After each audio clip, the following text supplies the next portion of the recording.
Hello, PW women of First Presbyterian Church. I'm Dolly Jacobs, one of your pastors on staff, and I am kicking us off with our fall Sheroes Bible study. Today we are studying about the prophet Deborah that comes from the book of Judges in the Hebrew Bible. For this series, I hope you will find a Bible that you like, a translation you enjoy, and keep it nearby. Read ahead of time if you can, and if not, we're going to read the chapter together today. Take notes. Mark things that you're curious about. Notice differences in the translation that I read and that you read. This will help you to study further differences in translations and how they inform us as to what was going on. The book of Judges tells us the story of the Israelites in their demise of stability. It was a difficult time for Israel, oppressed by many different other nations. And some kings were great and some kings were terrible. The book of Judges has the largest number of women characters in the Bible named. The women in the beginning of the book of Judges start off strong leaders, independent, courageous, healthy, and faithful. Some of them include Aksah, Deborah, Jael, and Delilah. But as the strength and stability of Israel as a nation declined, women began to lose their independence and power, and they became objects and victims of violence.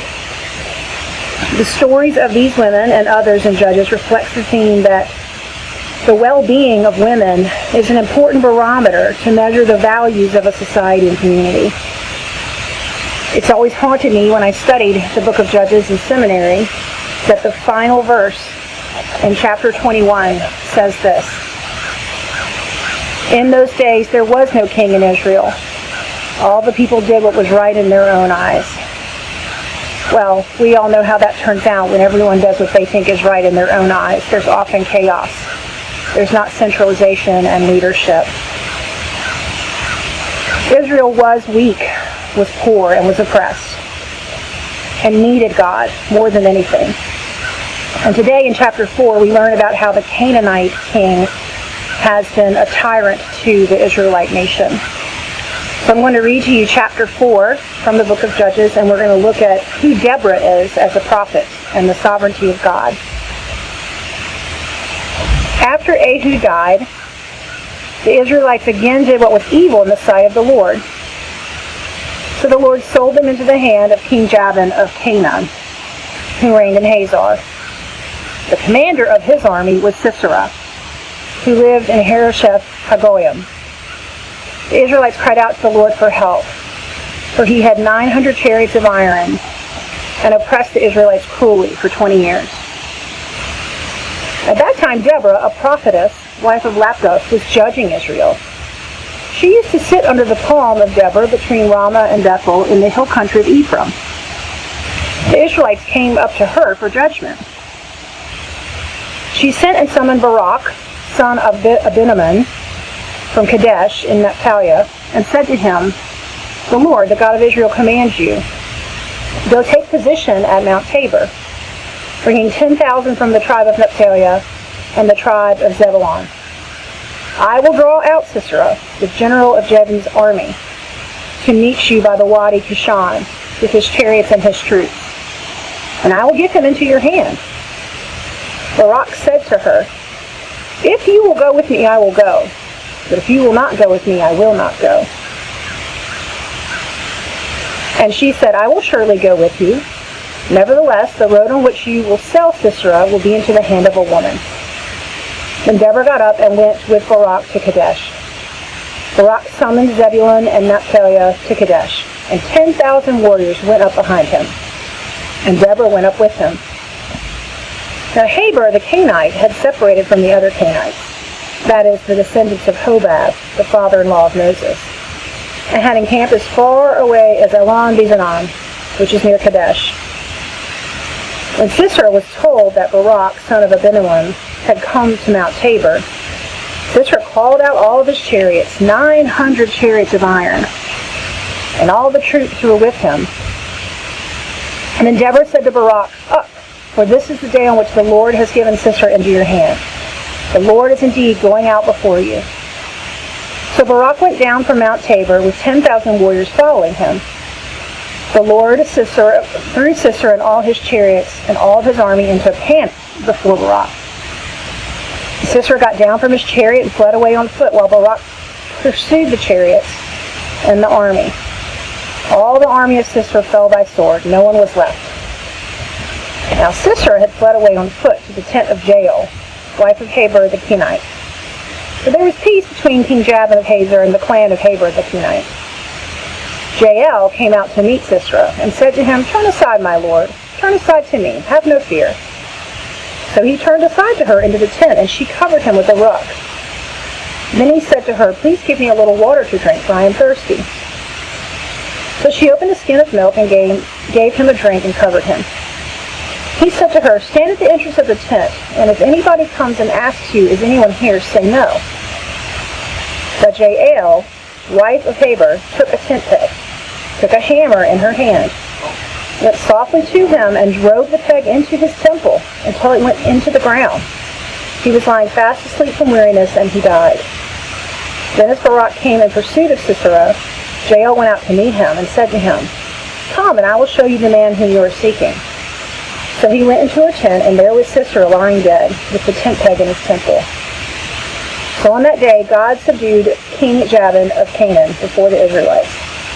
Then the hand of the Israelites bore harder and harder on King Jabin of Canaan until they destroyed the king.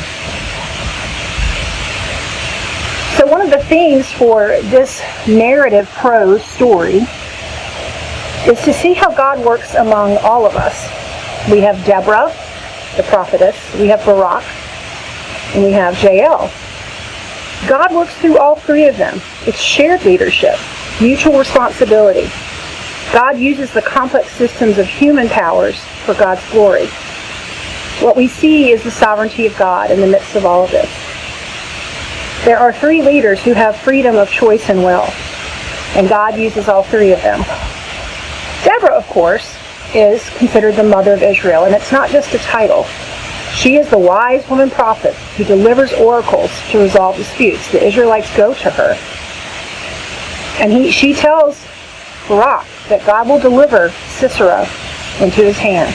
That is in verse 7 that we just read. The message to be gleaned is not only that Deborah has made this oracle and that Barak has taken a woman with him into battle, which was unusual, and listens to her, but also that God will use people outside of the Israelites to help accomplish God's intended purposes. If we look at chapter 5, it is considered one of the oldest pieces of literature of the Hebrew Bible, the 12th century BCE. It is a poem of praise to God because they have been delivered. The Israelites have been delivered from Sisera. It's a song of praise following victory. God is the divine warrior. Israel is weak. This poetry is considered elevated speech. It shows contrasts. It interprets the facts and reality for the Israelite people of what has happened. It discerns the truth about God for the Israelites and stretches the imagination. Poetry helps us to heighten the mystery of who God is and who we are as God's people.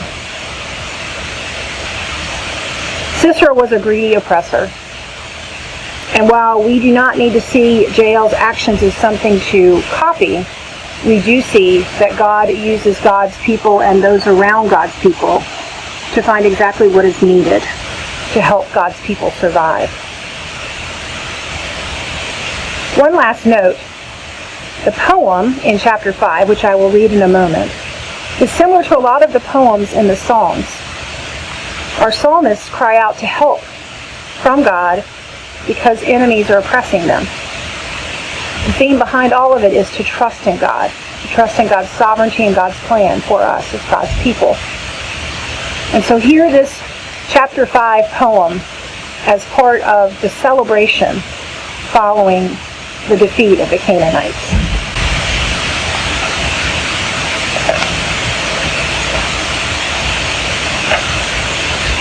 Then Deborah and Barak, son of Abinoam, sang on that day, saying, "When locks are long in Israel, when the people offer themselves willingly, bless the Lord. O kings, give ear, O princes. To the Lord we will sing. We will make melody to the Lord, the God of Israel. Lord, when you went out from Seir, when you marched from the region of Edom, the earth trembled and the heaven poured. The clouds indeed poured water. The mountains quaked before the Lord, the one of Sinai, before the Lord, the God of Israel. In the days of Shamgar, son of Anath, in the days of Jael, caravans ceased and travelers kept to the byways. The peasantry prospered in Israel. They grew fat on plunder. Because you arose, Deborah, arose as a mother in Israel. When new gods were chosen, then war was in the gates. Was shield or spear to be seen among 40,000 in Israel? My heart goes out to the commanders of Israel, who offered themselves willingly among the people. Bless the Lord. Tell of it, you who ride on white donkeys, you who sit on rich carpets, and you who walk by the way. To the sound of musicians by the watering places. There repeat the triumphs of the Lord, the triumph of his peasantry in Israel. And down to the gates march the people of the Lord. Awake, awake, Deborah. Awake, awake, utter a song. Arise, Barak. Lead away your captives, O son of Benoam. Then down marched the remnant of the noble. The people of the Lord marched down for him against the mighty. From Ephraim they set out into the valley, following you, Benjamin, with your kin. From Achir marched down to the commanders, and from Zebulun, those who bear the martial staff. The chiefs of Issachar came with Deborah, and Issachar faithful to Barak. Into the valley they rushed out at his heels.